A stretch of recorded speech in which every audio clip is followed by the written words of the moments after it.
Hi, welcome to In the Garden with Montgomery County Master Gardeners. My name is Eleni, and I am an intern with the Master Gardener program, and I will be your moderator today. The Master Gardeners joining us on the summer solstice day are Annie Odette, who works with the one-time tables, which are plant clinics at special events and festivals, and Sue Kuklevich, who is a coordinator of youth gardens. In case you're not familiar with Master Gardener, the Montgomery County Master Gardener program, I wanted to let you know that we have a lot of things. There's a speakers bureau, demonstration gardens, plant clinics, therapeutic horticulture, youth gardening programs, in addition to a variety of special events. You can check out the Master Gardeners webpage for more information about these programs. Also, Montgomery County's Montgomery College greenhouse in Germantown is having plant sales on the first and third Thursdays of the month from 2 to 4. And who knows what you can find there. You might find a vegetable, a fig tree, or maybe even a Venus flytrap.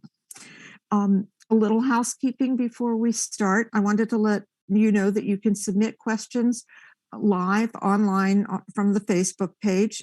Just enter your question in the comments section. And otherwise, you can email questions to inthegardenwithmcmg@gmail.com or call 301-590-2842. Leave a voicemail including your email address. And if you email your questions in, please try to include photographs too. Today, we're really lucky to begin the program with a discussion about youth gardening by Sue. So Sue, I turn it over to you. Okay, let me share my screen here. All right, hopefully you can see that. I was been a Master Gardener since 2008, but before that I was a math teacher for 38 years. So my passion really is working with children. And I started the Youth Gardener program in 2015. And we have, at this point, we have a number of things that we do for children to participate in. We have Growing Forward, the White Oak Youth Garden Program, the Audubon Youth Learning Garden, the East Silver Spring Elementary School Garden Program. In Germantown, we have an Explorer Scout Garden. And we work with Boy Scouts and Girl Scouts and others through our Grow It Eat It program and Close Encounters with Agriculture. Growing Forward is in its 8th year. It's at the White Oak Recreation Center. And it's right at the bottom of the parking lot if you want to stop by and see us sometime. This is a partnership with us and the Department of Recreation. We work with their aftercare kids and their summer camp program. We teach organic gardening skills, encourage sharing knowledge. We want the kids to work together. And we also throw in a little nutrition education and responsibility for the environment. We encourage not killing insects because you never know which ones might be your good insects. Again, the White Oak Recreation Center is at 1700 April Lane. And as I said, just stop by and see us. This was pictures from our first year. We really look a lot better, but we harvest all kinds of tomatoes all summer long. During COVID, of course, we didn't have any children, so we kind of pivoted, and some of the Master Gardeners started growing the program back in March, thinking, well, we might have kids by summer, but clearly that didn't happen. It didn't happen the next summer. So we started growing for a group called Harvest Share, and we harvested all of our food. And during the first year, we collected food from the community and grew food, donated over 800 pounds of produce to help our food insecure neighbors. Here's one of our Master Gardeners, Anita, dropping off food at Rainbow Community Development. The Audubon Youth Learning Center works with school groups, summer campers, and the on-site Audubon Naturalist Society's Nature Preschool. They have a learning garden at Wood End Sanctuary, and they also plant seeds, harvest vegetables, fruits, observe wildlife. School groups and summer camps can participate in actual gardening there or just being in the garden. They just want kids to love being in the garden, which reminds me of a comment we had from one of our kids at White Oak one time. She goes, "I just love this garden. I wish I could sleep here." East Silver Spring was started by one of our White Oak gardeners. Her kids are in elementary school at East Silver Spring, and she started a garden down there in a courtyard and works with the teachers to incorporate it into their curriculum. And she's in her, I think, 7th year. And the Montgomery County Police have started a garden up in Germantown, just off of Butler's Orchard property. They 2 years ago, they had a garden before the COVID. We did a lot of things before COVID, didn't we? And then they went into a hiatus, and now they're trying to get started again. And they realized after that first year that they had a lot of manpower, but not a lot of knowledge. So they contacted us to help them. And they bring boys and girls from around the county by van up to Germantown at least once a week. And they're growing a garden with the intent of possibly selling some of it to help fund their program, and then donating the rest of it to a food bank. So fits right in with our Harvest Share group. We also have a Growity Day, which unfortunately got canceled this year, but hopefully it'll come back next year. We work with Boy Scouts and Girl Scouts to help them with their advancement badges. And then we also have all kinds of other activities just for small children, and they can get to visit our garden. Adults are also welcome there. And the last program, which is not run by Master Gardeners, it's run by the Extension Office at the Ag History Farm Park, but we are a huge supporter of this group. We provide most of the volunteers to work.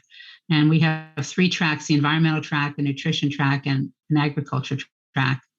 Many young people have no idea what it's like to be in a garden or to be on a farm. So this is a very, very fun day for many of Laney. If you're watching and you have any questions about the youth gardening program or any other of our programs, please contact us. Send an email and include, your question and whatever information you'd like to have. And you just want to remind you can watch this and previously recorded sessions on YouTube and in the garden on YouTube. So we have a lot of great questions that we got since the last time. And our first one was about dogwoods. The question came from Sue, who asked, my question is about a dogwood. It was planted by a reputable nursery in late October 2021. It was one of 3 native white dogwoods planted nearby. 2 were planted about 20 to 25 feet apart and get the same amount of sun and care. They are properly mulched and watered and weeded. Both bloomed a little, but now one has leaves turning brown halfway up. I did send this to HGIC, and they insist that the tree is sun-stressed or improperly planted. All trees were planted the same way at the same time by the same people. The other front yard tree is fine. The trees are guaranteed for a year. So what now? I want to turn this over. Annie, do you think you can field this one? Yes. One last comment on Siwa. It's also great for the people that participate. The children love it. Okay, on the dogwood. The dogwood, the leaves are brown. They look like they're scorched, and I don't know if they were planted at the same time, why one would be. But dogwoods are really edge trees, and so this may be getting too much sun. It may have been in a different place in the soil, and it's a wilt look because it's brown. It's sun scorched. It also may have anthracnose, which comes in wet, cool spring weathers. They cause spots on the flower bracts and the leaves. And what you might do with this dogwood is clean up the leaves that have the arachnos and make sure that they're not down at the soil level. But you also, I'm sure you did this since you got a native one at cultivar. It could be that there's more sun there, less shade. I'm not sure why it's doing that, if it's just if all three were planted at the same time. I would go back to the nursery and I would look at it again and say, what is the difference in how this was planted? And it just could be getting more sun. I think that's a great idea to go back to the nursery, especially since it's still within its year guarantee time.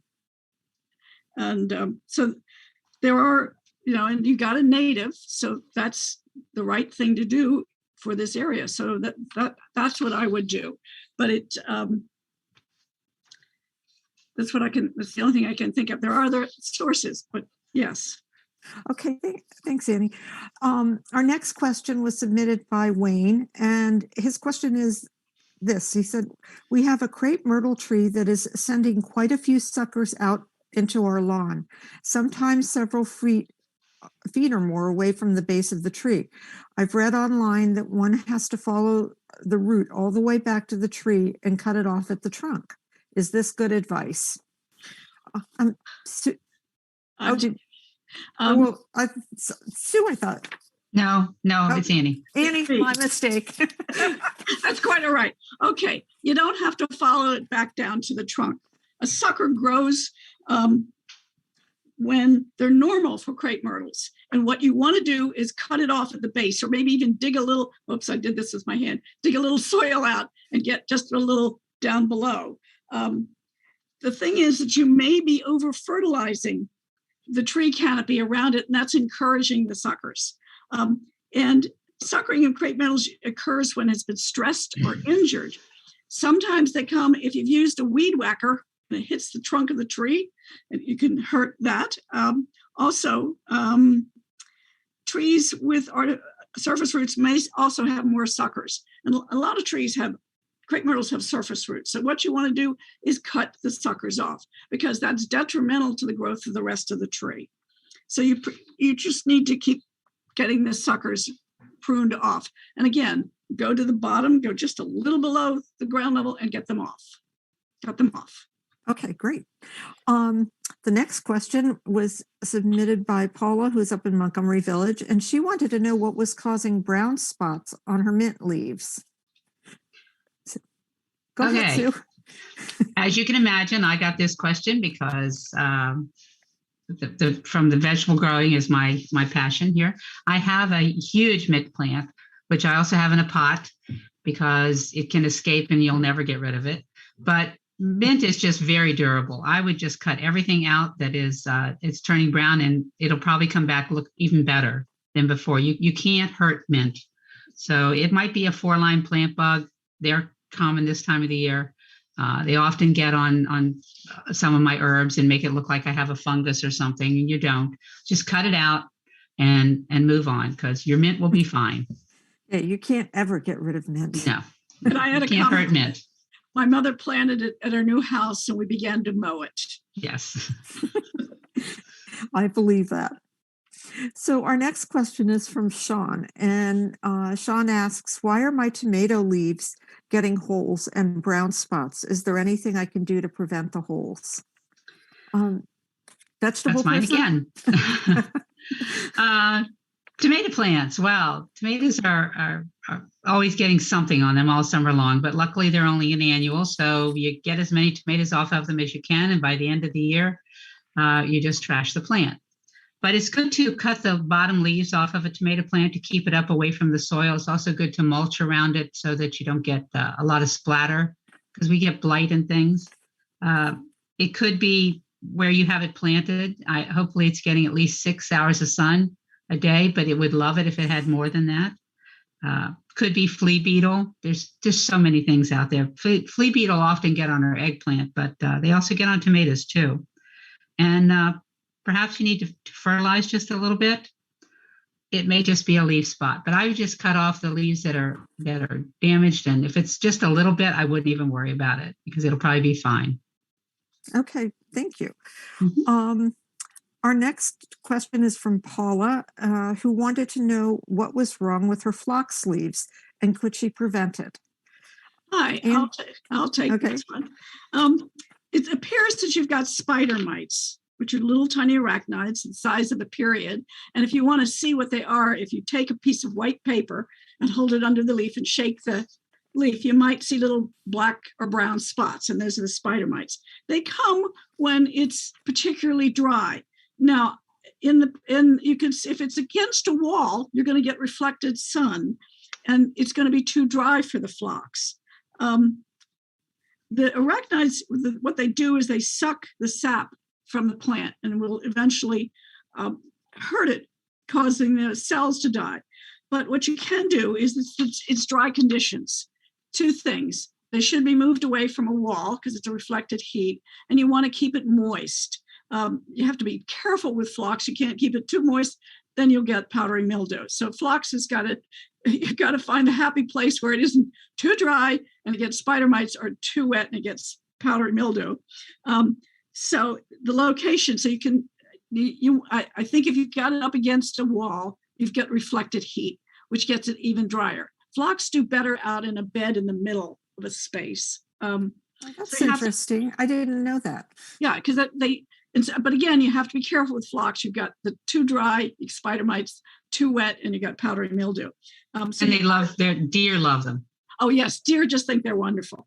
But you have to adequately water them. So they are also some predators, which are good, that go after the spider mites.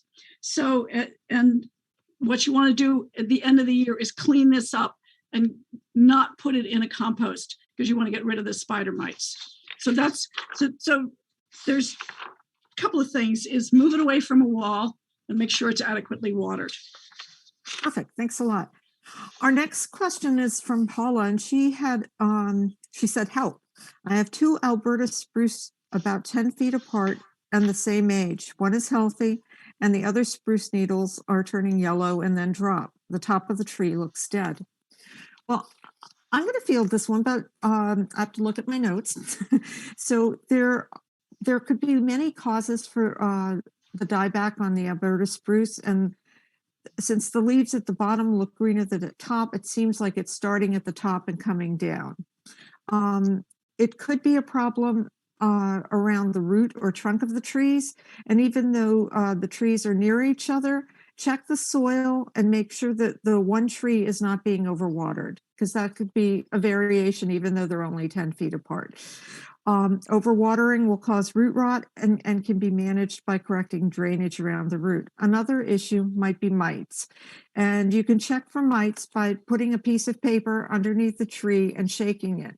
And if you see little brown or black spots, you can squish them and you'll see if they're mites, if the dark specks are mites. And if they turn green, it indicates the presence of mites that suck out the needles. And I guess you can use miticides if you have heavy infestation of mites. Annie, do you have anything else you might add to that?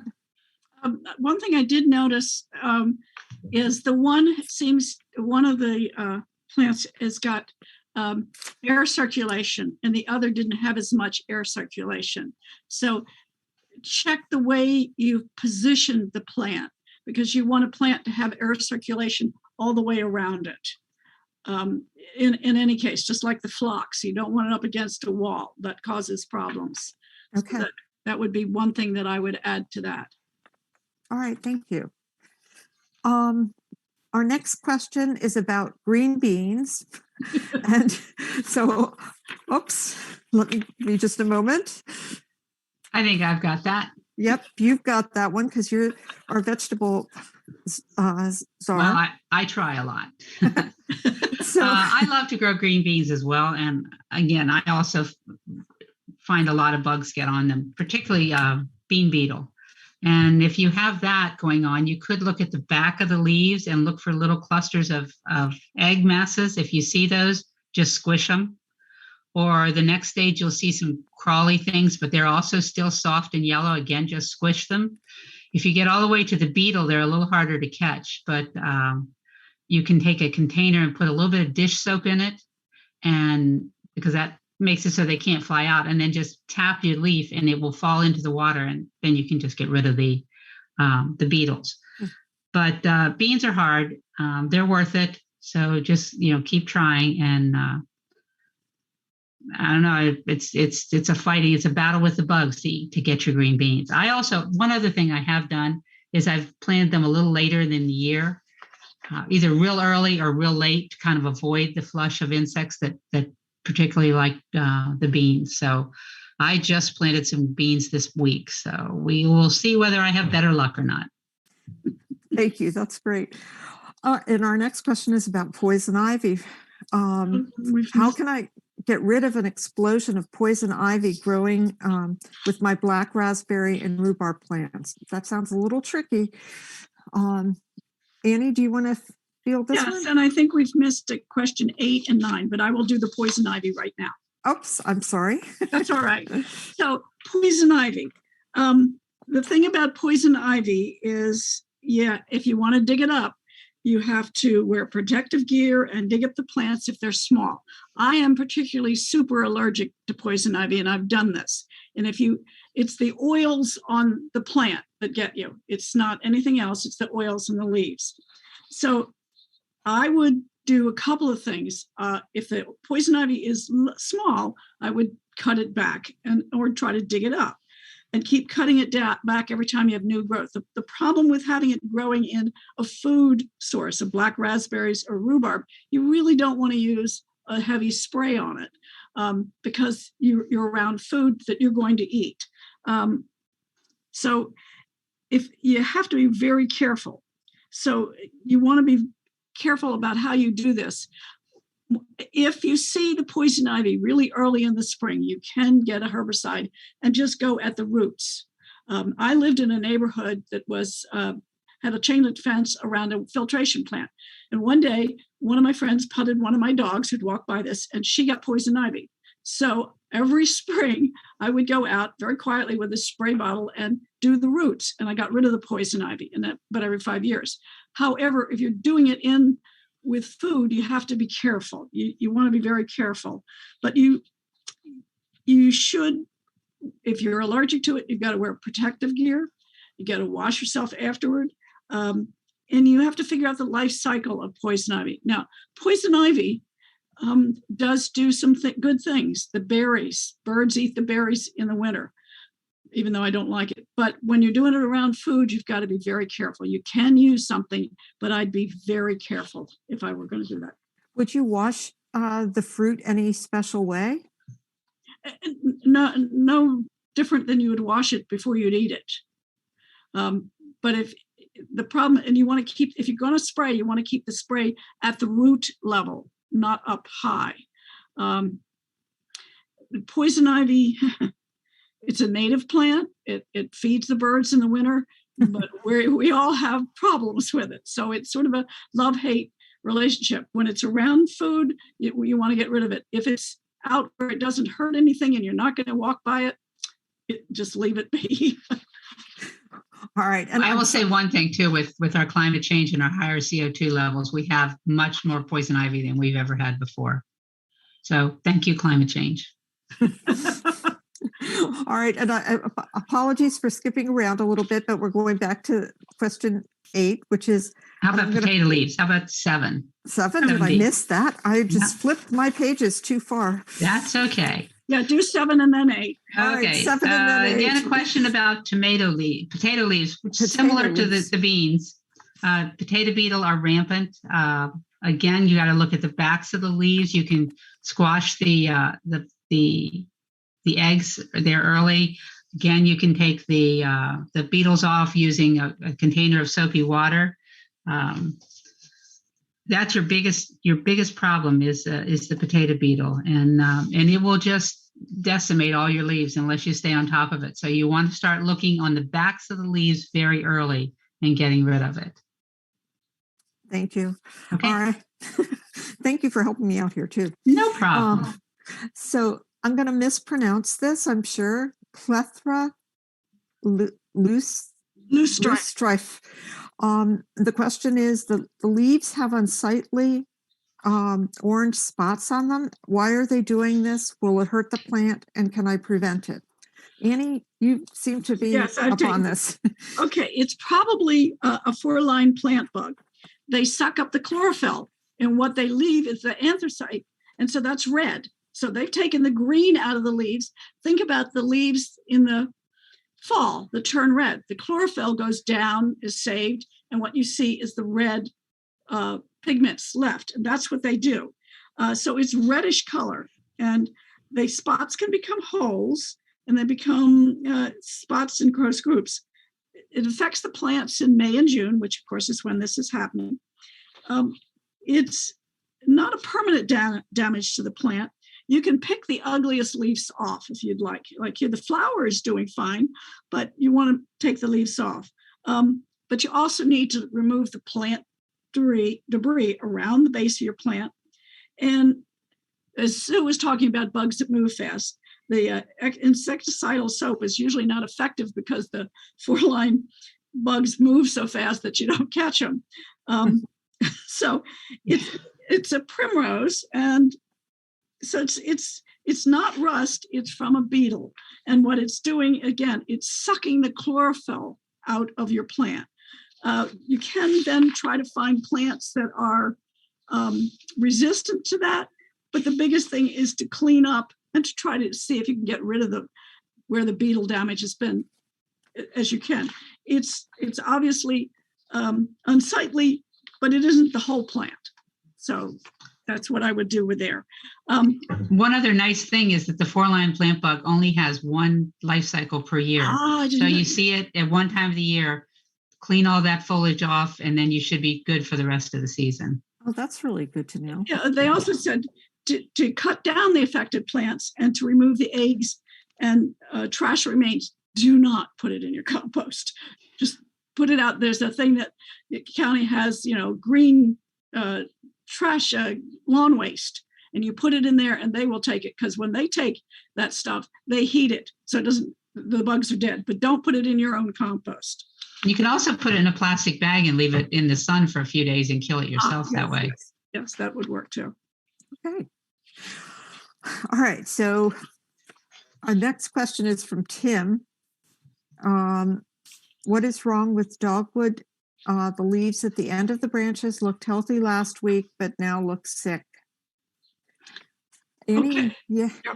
This is probably arachnos again. It's now less common in dogwoods. Again, dogwoods are edge trees and should have some shade.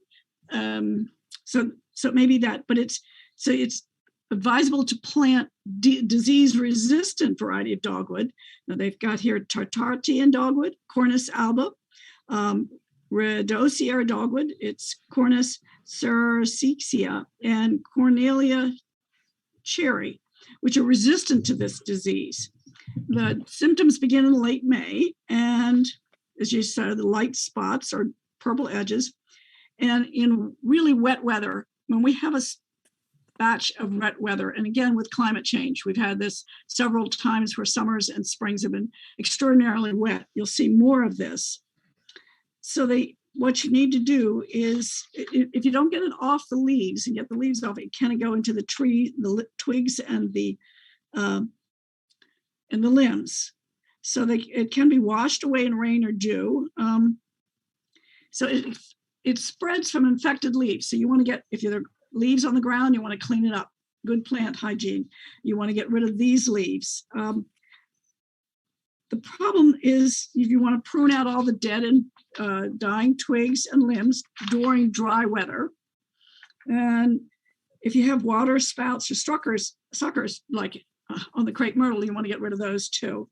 You have to be careful. You can use registered herbicides in the spring at bud break, but it seems to me you have to think about where the tree is planted and what you can do to keep it plant hygiene. And you can, if this continues, you can replace it with a more resistant variety of a dogwood. And I did list a few there. Okay, great. Thank you. Let's see. I think we're moving on to the Asian pear. Correct. And so the question that came in was, my Asian pears are developing orange growths on the fruit. What is it and how can I control it? Is it too late to save the fruit? And the fruit appears to be infected by seed or apple rust, and unfortunately, it is too late to save the fruit. Seed or apple rust is caused by wind-blown fungal spores, and the disease takes I didn't know this, the disease takes 2 types of plants to develop. And I am probably not going to be able to pronounce this, but I'm going to give it a go. Plants from the Cupressaceae family. I don't know if anybody else can help me with that. I would appreciate it. But like cedars and junipers and plants like apples and pears. The infected fruit often falls off in June and remains on the tree, but it is malformed. So there isn't really much you can do about it to prevent the disease, except to plant only resistant types of trees. So sorry for that news. The other thing that they can do if it falls off, they need to be really diligent about plant hygiene and get the diseased fruit and leaves away from that, because that just keeps it there. Good point. Good point. Let's see. So we had a question about interplanting of perennials and vegetables. How do you interplant vegetables in a perennial bed that's sunny and open in spots? What vegetables are good choices? Sue? Well, I think I'm going to take this question, and yeah. I absolutely love the idea of interplanting. I think there are a number of areas where people live in homeowners associations and aren't allowed to plant vegetables, say, in their front yard. But you can solve that by planting something like Swiss chard. Rainbow chard is several different colors on the stems, and it looks really pretty. And people will never know that you put a vegetable right in the middle of your garden. And there are also an awful lot of plants that are edible. Our nasturtiums, the flowers off nasturtiums are edible. Our marigolds are edible. In fact, I just did for my son's wedding, I made cookies where I put edible flowers on the tops of the cookies for part of the goodie bag.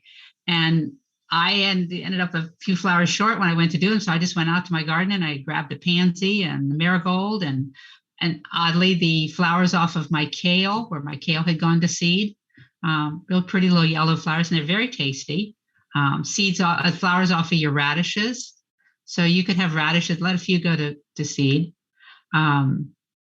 I've planted carrots in my garden and not had a lot of luck, but they make a very pretty flower, and it makes a very pretty cut flower. So just let them grow. So maybe you just want to plant carrots just for the flowers.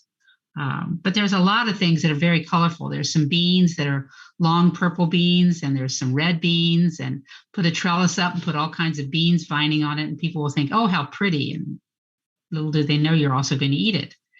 So a lot of ways to get around some homeowners associations for your front yard, but there's so many flowers that are edible. And chives, I don't know if you've grown chives or not, but they have beautiful purple flowers on them. I always let some of mine go to flower because then they reseed and I don't have to replant my chives. They just keep coming back. But the flowers are edible too. Taste like a mild onion, just like the chives. So there's tons of ways to incorporate plants in your garden, and they're annual. So if you put them in around your perennials, give something a try one year, and if you didn't like it, then next year you go for something else. But I think it's great. I'm curious, what do marigolds taste like? I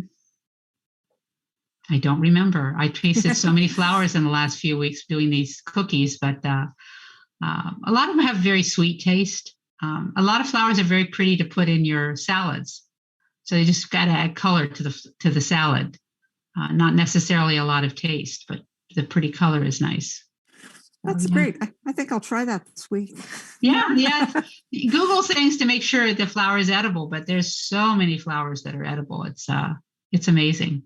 In medieval times, marigolds were made into cookies. They were made into flour, into the salads, and they add nutrition and vitamins that you might not get. Right. You also can add herbs to your perennial garden. Some of your herbs are perennials, like thyme, oregano, rosemary. Rosemary is a very pretty plant to have in your garden, and those are perennials. Rosemary hopefully doesn't die down. There's only a couple of varieties, Hill Hardy and Arp, that do better in this area than others. So lots of times they don't make it through the winter, but your oregano and your thyme will always come back. And like I said, if you let your chives reseed, you'll keep having those as long as you want them to. But easy to incorporate vegetables in your flower garden. And to add, the marigolds keeps, well, for a while they kept the squirrels away from my balcony. The squirrel is now accepted. Yeah, we also recommend planting marigolds around tomatoes to keep some of the insects off of the tomatoes. And then you want flowers in your vegetable garden too, because it attracts the pollinators. So the companionship between edible plants and vegetables is very close. They're very necessary for each other. Great. Yeah. So please. Oh, I have one other thing I was going to show you. Oh, sure. I learned this just this spring. I always grow tomato plants. And I don't know if you know, when a branch on a tomato plant like this, you get a little sucker growing in the middle and you're supposed to pinch those out. Well, if you let them get a little bit bigger and you stick them in water for a few days, you get a new tomato plant with roots. Oh, so that is Can you too see that? cool. Yeah. Right. So then when your tomato plant dies unexpectedly, you have a new tomato plant to go in and plant. Or if your neighbor says suddenly, oh, I wish I'd bought some tomato plants and I want to plant some, I'm going, yeah, I've got some. So I have 6 little tomato plants just came from the suckers on my tomato, and I've grown tomatoes all my life. I never knew that you could do this, but you can. I've seen that, and I've pinched it out. Yeah, well, I let mine get about 4 inches tall this time, mostly not out of neglect, not out of plan. And You were doing stuff for your son's wedding and going. Yeah, I was a little busy there at the beginning and end of May. So. Oh, you're full of great ideas. Yeah. So anyway, it's really cool. I just knowing that you can is kind of, I think, cool. Yeah. That is fascinating. Well, thank you. Thank you both, Annie and Sue, for the great information. Again, if you want to submit questions to In the Garden you can do so on Facebook or send an email to inthegarden@gmail.com or call 301-590-2842 and include as much detail as possible. And if you email, please try to include a close-up photograph is always helpful. And so the next session, I wanted to let you know that the next session of In the Garden is scheduled for Tuesday, July 5th. We hope you'll mark your calendars and join us. If you have a question or want to submit something for discussion, include that in your email and send it in by Tuesday, June 28th by 6 p.m. We'll make every effort to answer questions, all of the questions on air, but if we run out of time, we might provide an answer by email. So at this time, I just want to touch base with Beth, who's helping us behind the scenes, to see if there are any questions submitted. Okay, thank you very much. May I make a comment? Sure. Okay, we've talked about traditional gardens. I've just moved to a condo and have a balcony, and I have about 4 to 6 hours of direct sunlight, and I'm growing some tomatoes and some herbs. So if you live on a balcony, we can also help you there too. You need the sunlight, but you can grow in containers, lots of things. I've got about 40 plants on my balcony. Having gone from a garden in the home, I could not have a garden. So it's also home gardens and balcony gardens. There are a lot of vegetable plants that are just for containers. You need at least a 5 to 7 gallon bucket for a tomato so that it gets enough water. But there are bush cucumbers, there are smaller eggplants, smaller tomato plants. They're designed specifically for cultivated specifically for growing on. That's a design. Yeah, let's use a gardening term here. Cultivated for growing on our balconies. And so we would like to encourage everybody with the food insecurity issues today. It's nice to know you can grow your own tomato. And there is nothing that tastes better than even a potato fresh out of the garden. Your fresh fruits and vegetables are better for you, and they taste better. So. And they haven't traveled very far from your garden. No, so your carbon footprint is low. There's just so many things that are good about having your own garden. It's so nice. I have a pot with basil and another one with oregano that I keep on my front porch. And it's so much fun to just grab a little stem and, come inside with fresh basil.